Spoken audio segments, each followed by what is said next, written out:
Pour notre dernier reportage, on s'informe sur les activités du temps des fêtes au Musée des religions du monde à Nicolet.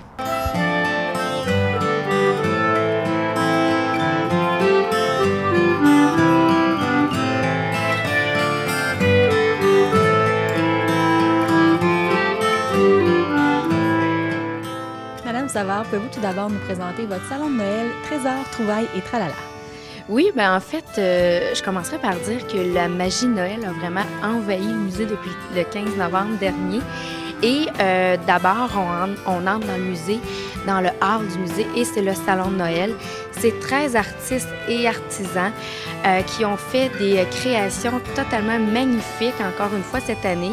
On a des bijoux, création 1000 bijoux. On a également des bijoux de Nancy Allard, elle qui fait aussi des objets, des créations à partir d'objets recyclés. C'est très original comme cadeau à offrir à ses proches. On a également des bas de laine pour se réchauffer avec les créations de Merlène, une artisane bien connue de la région. Et je pourrais en nommer encore pendant longtemps. On a des toiles qui sont faites par Lou Leblanc, sont magnifiques.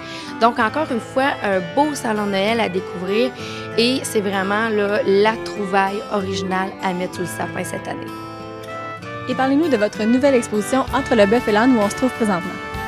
Oui, une magnifique exposition de Noël avec un nouveau titre cette année, Entre le bœuf et l'âne, où on apprend différentes traditions du temps des fêtes.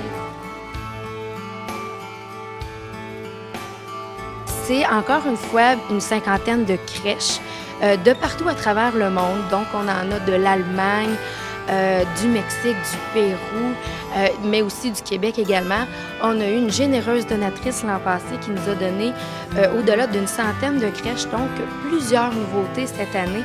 C'est vraiment de toute beauté, c'est vraiment à voir parce qu'on se rend compte que c'est totalement loin de notre crèche traditionnelle de Noël du Québec. Également, on va en apprendre davantage sur les différentes traditions du temps des fêtes à travers le monde. Donc, en Amérique du Sud, comment on fête Noël, c'est quoi les différentes traditions. En Afrique, on en apprend beaucoup sur les fêtes de Noël, les enfants, comment ils fêtent ça, comment les gens festoient et les différents cadeaux aussi dans le monde. Donc, c'est bien différent du Québec. Comme nouveauté aussi cette année, on a un calendrier de l'Avent, c'est un calendrier géant. Il y a 38 portes et ça commence dès le 1er décembre pour chacune des portes et ce jusqu'à la fête des rois. Donc, il y a 38 portes. Et en arrière de ces portes-là, on va découvrir plusieurs informations. Il y a des cartes pieuses, des images pieuses de Noël, mais également les différents donateurs de cadeaux dans le monde. Parce qu'ici, au Québec, on s'entend bien que c'est le Père Noël, mais ailleurs dans le monde, il y a d'autres donateurs de cadeaux. Et pour une deuxième année consécutive, la salle interdite aux adultes est de retour. Qu'est-ce que les enfants pourront y découvrir? Oui, cette salle-là, ça c'est vraiment une salle secrète. C'est l'atelier des lutins. C'est secret, c'est interdit aux adultes et strictement réservé aux enfants. J'ai l'entrée ici derrière moi.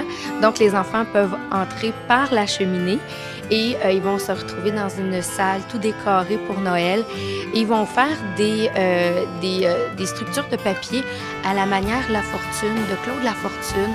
Donc, on a eu la chance, les animateurs ici ont eu la chance de suivre des cours avec Claude Lafortune pour savoir comment fabriquer un personnage de papier.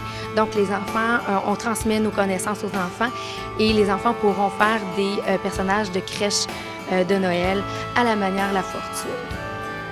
Et pour les gens qui seraient à la recherche d'un endroit pour leur célébration du temps des fêtes, est-ce qu'il est encore possible de louer des salles du musée?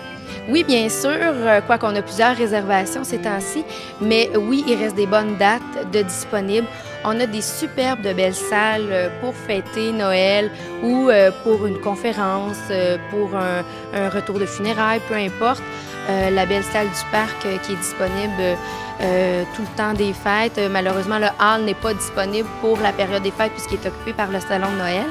Mais la salle du parc, c'est vraiment une superbe de belle salle pour faire ces événements. Et pour les gens qui aimeraient avoir plus d'informations sur vos activités ou vos expositions, quelles sont les coordonnées pour vous rejoindre? J'inviterais les gens à visiter notre site web au www.museedesreligions.qc.ca ou à nous contacter par téléphone au 819-293-6148. Je vous remercie beaucoup, Mme Savard, pour ces informations. C'est moi qui vous remercie.